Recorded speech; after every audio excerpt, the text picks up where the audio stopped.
ആകാശവാണി.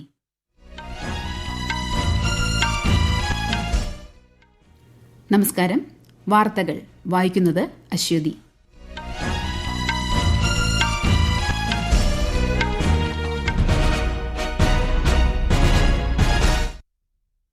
പ്രധാന വാർത്തകൾ. ആഗോള വ്യോമ ഗതാഗത വ്യവസായത്തിൽ ഇന്ത്യ മുൻനിര ശക്തിയായി ഉയർന്നുവരുന്നതായി പ്രധാനമന്ത്രി നരേന്ദ്രമോദി.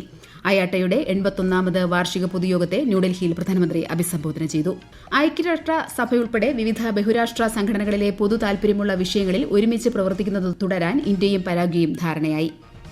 കൃത്യമായ പരിശോധനകൾ നടക്കുന്നതിനാലാണ് കേരളത്തിൽ കൂടിയ തോതിൽ കോവിഡ് വ്യാപനം റിപ്പോർട്ട് ചെയ്യുന്നതെന്ന് ആരോഗ്യമന്ത്രി വീണ ജോർജ്. രാജ്യത്തിന്റെ വടക്കുകിഴക്കൻ മേഖലയിൽ അടുത്ത 5 ദിവസം കനത്ത മഴയ്ക്ക് സാധ്യത. കേരളത്തിൽ മഴയ്ക്ക് നേരിയ ശമനം. US നിർദ്ദേശിച്ച ഗസ വെടിനിർത്തൽ കരാറിൽ പരോക്ഷ ചർച്ചകൾക്ക് സന്നദ്ധത അറിയിച്ച് ഹമാസ്. ഏകദിന ക്രിക്കറ്റിൽ നിന്ന് വിരമിച്ച് ഓസ്ട്രേലിയൻ ഓൾറൌണ്ടർ ഗ്ലെൻ മാക്സ്വെൽ. IPLൽ നാളെ royal Challengers Bengaluru Punjab Kings final. വാർത്തകൾ വിശദമായി. ആഗോള വ്യോമ ഗതാഗത വ്യവസായത്തിൽ ഇന്ത്യ മുൻനിര ശക്തിയായി ഉയർന്നുവരുന്നതായി പ്രധാനമന്ത്രി നരേന്ദ്രമോദി. ന്യൂഡൽഹിയിലെ ഭാരത് മണ്ഡപത്തിൽ അന്താരാഷ്ട്ര വ്യോമ ഗതാഗത അസോസിയേഷന്റെ 81ാമത് വാർഷിക പൊതുയോഗത്തെ അഭിസംബോധന ചെയ്യുകയായിരുന്നു അദ്ദേഹം. आज Bharat global space aviation convergence का एक उभरता हुआ लीडर है. भारत की सिविल एविएशन सेक्टर में ऐतिहासिक उड़ान से भली भांति परिचित है. एविएशन सेक्टर कितने बड़े ट्रांसफॉर्मेशन और इनोवेशन का केंद्र बनने वाला. भारत इन सभी संभावनाओं के लिए तैयार है. बीते वर्षों में भारत ने सिविल एविएशन के क्षेत्र में एक अभूतपूर्व परिवर्तन देखा. आज भारत दुनिया का तीसरा सबसे बड़ा डोमेस्टिक एविएशन मार्केट. ലോകത്തിലെ മൂന്നാമത്തെ വലിയ ആഭ്യന്തര വ്യോമയാന വിപണിയായി ഇന്ത്യ മാറിയതായും ശ്രീ മോദി പറഞ്ഞു. വ്യോമയാന മേഖലയിൽ നയപരമായ നേതൃത്വത്തിന്റെയും നവീകരണത്തിന്റെയും സമഗ്ര വികസനത്തിന്റെയും പ്രതീകമാണ് ഇന്ത്യയെന്നും പ്രധാനമന്ത്രി അറിയിച്ചു.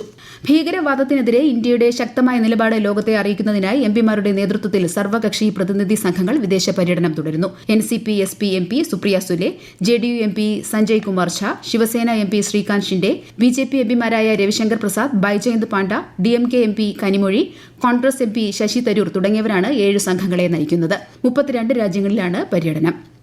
ഐക്യരാഷ്ട്രസഭയുൾപ്പെടെ വിവിധ ബഹുരാഷ്ട്ര സംഘടനകളിലെ പൊതു താൽപര്യമുള്ള വിഷയങ്ങളിൽ ഒരുമിച്ച് പ്രവർത്തിക്കുന്നത് തുടരാൻ ഇന്ത്യയും പരാഗ്വേയും ധാരണയായി. പ്രധാനമന്ത്രി നരേന്ദ്രമോദിയും പരാഗ്വേ പ്രസിഡന്റ് സാന്റിയാഗോ പെന പലാസിയോസും ന്യൂഡൽഹിയിൽ വിവിധ വിഷയങ്ങളിൽ ചർച്ച നടത്തി. വ്യാപാരം, പ്രതിരോധം, ആരോഗ്യം, കൃഷി എന്നിവ ചർച്ച ചെയ്തതായി വിദേശകാര്യ മന്ത്രാലയ സെക്രട്ടറി പി കുമാരൻ പറഞ്ഞു. Two sides welcomed the establishment of a joint commission mechanism and the Secretary JCM will serve as a key platform to review and advance cooperation in priority areas of mutual interest. President Pena expressed keen interest in attracting Indian investments to Paraguay. The Indian side would be looking to collaborate with Paraguayan counterparts in a number of areas including health and pharmaceuticals, defense, infrastructure, agriculture, renewable energy and mining. 3 ദിവസത്തെ സന്ദർശനത്തിനായാണ് Paraguay president ഇന്ത്യയിലെത്തിയത്. വിദേശകാര്യമന്ത്രി S Jaishankar, കേന്ദ്രമന്ത്രി അശ്വിനി വൈഷ്ണവ് എന്നിവരുമായി അദ്ദേഹം ഇന്ന് കൂടിക്കാഴ്ച നടത്തിയിരുന്നു. പാരീസിൽ 3 ദിവസത്തെ സന്ദർശനത്തിനെത്തിയ കേന്ദ്രമന്ത്രി പീയൂഷ് ഗോയൽ നാളെ ലോക വ്യാപാര സംഘടനയുടെ മന്ത്രിതല യോഗത്തിൽ പങ്കെടുക്കും. ഫ്രാൻസിലെ വാണിജ്യ വ്യവസായ മന്ത്രിമാരുമായി കേന്ദ്രമന്ത്രി ഉഭയകക്ഷി കൂടിക്കാഴ്ചകൾ നടത്തും. ഇരു രാജ്യങ്ങളും തമ്മിലുള്ള വ്യാപാര നിക്ഷേപ സഹകരണം വർദ്ധിപ്പിക്കുന്നതിനുള്ള പദ്ധതികളും ചർച്ചയാകും.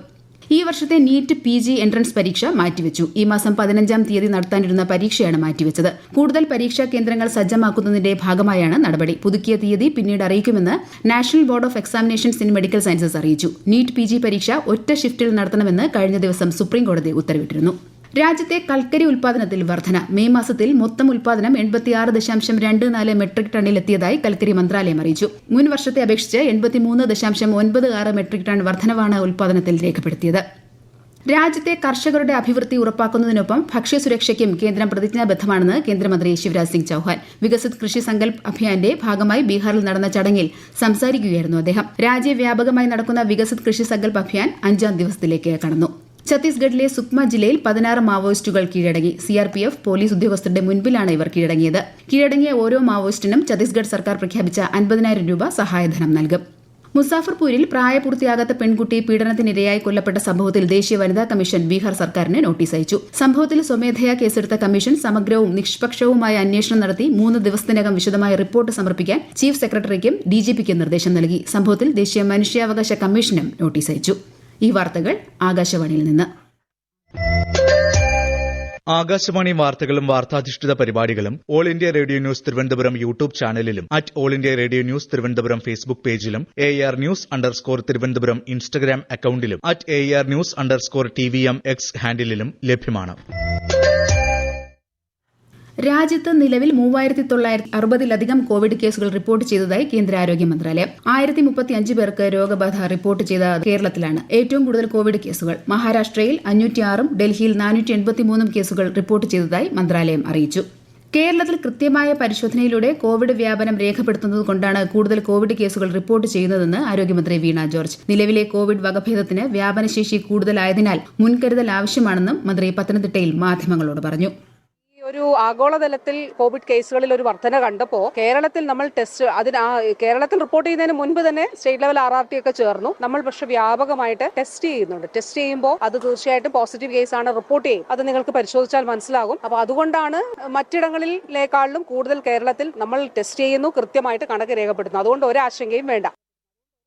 നിലമ്പൂർ ഉപതെരഞ്ഞെടുപ്പിനുള്ള പ്രചാരണം ഊർജിതമായി പുരോഗമിക്കുന്നു. LDF സ്ഥാനാർത്ഥി M സ്വരാജ്, NDA സ്ഥാനാർത്ഥി മോഹൻ ജോർജ്, തൃണമൂൽ കോൺഗ്രസ് സ്ഥാനാർത്ഥി PV അൻവർ എന്നിവർ ഇന്ന് പത്രിക സമർപ്പിച്ചു.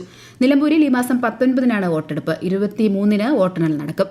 ഏകദിന ക്രിക്കറ്റിൽ നിന്ന് വിരമിക്കൽ പ്രഖ്യാപിച്ച് ഓസ്ട്രേലിയൻ ഓൾറൌണ്ടർ ഗ്ലെൻ മാക്സ്വെൽ. 13 വർഷം നീണ്ട ഏകദിന കരിയറിന് ശേഷമാണ് വിരമിക്കൽ പ്രഖ്യാപനം. 2015-ലും 2023-ലും ICC ലോകകപ്പ് കിരീടം ലഭിച്ചപ്പോൾ ഓസ്ട്രേലിയൻ ടീമിന്റെ ഭാഗമായിരുന്നു മാക്സ്വെൽ. ഈ വർഷം ആദ്യം ചാമ്പ്യൻസ് ട്രോഫിയിൽ ഇന്ത്യക്കെതിരായി ആയിരുന്നു അദ്ദേഹത്തിന്റെ അവസാന ഏകദിന മത്സരം.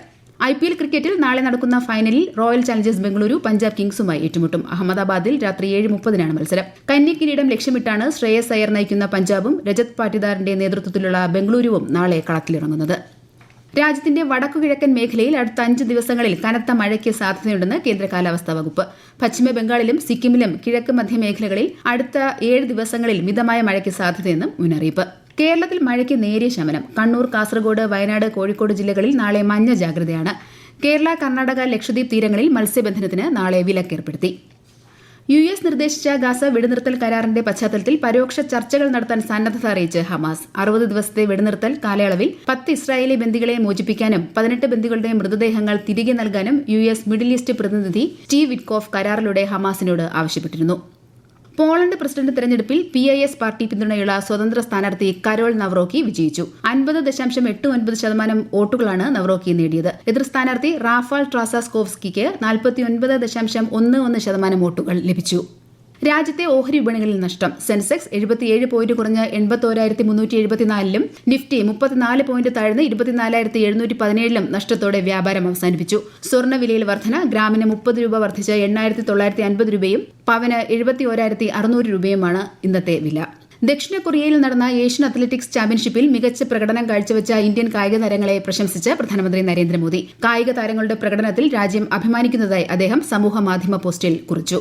സിക്കിമിലെ ലാച്ചുങ്ങിൽ കുടുങ്ങിയ 1678 വിനോദസഞ്ചാരികളെ സുരക്ഷിതമായി ഒഴിപ്പിച്ചു. കഴിഞ്ഞ മാസം 29-ന് വടക്കൻ സിക്കിമിൽ പെട്ടെന്നുള്ള മേഘവിസ്ഫോടനത്തിന്റെയും കനത്ത മഴയും തുടർന്നാണ് വിനോദസഞ്ചാരികൾ കുടുങ്ങിയത്. കേരളത്തിൽ കൊച്ചി വളപ്പ് ബീച്ചിൽ യമൻ സ്വദേശികളായ 9 പേർ അടങ്ങുന്ന സംഘത്തിലെ 2 പേരെ കാണാതായി. സംഭവസ്ഥലത്ത് കോസ്റ്റൽ പോലീസും അഗ്നിരക്ഷാസേനയും നാവികസേനയും തിരച്ചിൽ നടത്തുന്നുണ്ട്. കോയമ്പത്തൂർ രത്തിനം ആർട്സ് ആൻഡ് സയൻസ് കോളേജിലെ വിദ്യാർത്ഥികളെയാണ് കാണാതായത്. അണ്ണാ സർവകലാശാലയിലെ വിദ്യാർത്ഥിനിയെ ലൈംഗികമായി പീഡിപ്പിച്ച കേസിൽ പ്രതി ജ്ഞാനശേഖറിന് ജീവപര്യന്തം തടവും 90,000 രൂപ പിഴയും വിധിച്ച് ചെന്നൈ മഹിളാ കോടതി. പ്രതി കുറ്റക്കാരനാണെന്ന് കോടതി നേരത്തെ കണ്ടെത്തിയിരുന്നു. പ്രധാന വാർത്തകൾ വീണ്ടും. ആഗോള വ്യോമഗതാഗത വ്യവസായത്തിൽ ഇന്ത്യ മുൻനിര ശക്തിയായി ഉയർന്നുവരുന്നതായി പ്രധാനമന്ത്രി നരേന്ദ്രമോദി. അയാട്ടയുടെ 81ാമത് വാർഷിക പൊതുയോഗത്തെ ന്യൂഡൽഹിയിൽ പ്രധാനമന്ത്രി അഭിസംബോധന ചെയ്തു. ഐക്യരാഷ്ട്രസഭ ഉൾപ്പെടെ വിവിധ ബഹുരാഷ്ട്ര സംഘടനകളിലെ പൊതു താൽപര്യമുള്ള വിഷയങ്ങളിൽ ഒരുമിച്ച് പ്രവർത്തിക്കുന്നത് തുടരാൻ ഇന്ത്യയും പരാഗ്വയും ധാരണയായി. കൃത്യമായ പരിശോധനകൾ നടക്കുന്നതിനാലാണ് കേരളത്തിൽ കൂടിയ തോതിൽ കോവിഡ് വ്യാപനം റിപ്പോർട്ട് ചെയ്യുന്നതെന്ന് ആരോഗ്യമന്ത്രി വീണ ജോർജ്. രാജ്യത്തിന്റെ വടക്കുകിഴക്കൻ മേഖലയിൽ അടുത്ത 5 ദിവസം കനത്ത മഴയ്ക്ക് സാധ്യത. കേരളത്തിൽ മഴയ്ക്ക് നേരിയ ശമനം. US നിർദ്ദേശിച്ച ഗാസ വെടിനിർത്തൽ കരാറിൽ പരോക്ഷ ചർച്ചകൾക്ക് സന്നദ്ധത അറിയിച്ച് ഹമാസ്. ഏകദിന ക്രിക്കറ്റിൽ നിന്ന് വിരമിച്ച് ഓസ്ട്രേലിയൻ ഓൾറൌണ്ടർ ഗ്ലെൻ മാക്സ്വെൽ. IPLൽ നാളെ royal challengers Bengaluru Punjab Kings final. വാർത്തകൾ കഴിഞ്ഞു. അടുത്ത വാർത്താ പ്രക്ഷേപണം രാത്രി 8:35-ന്.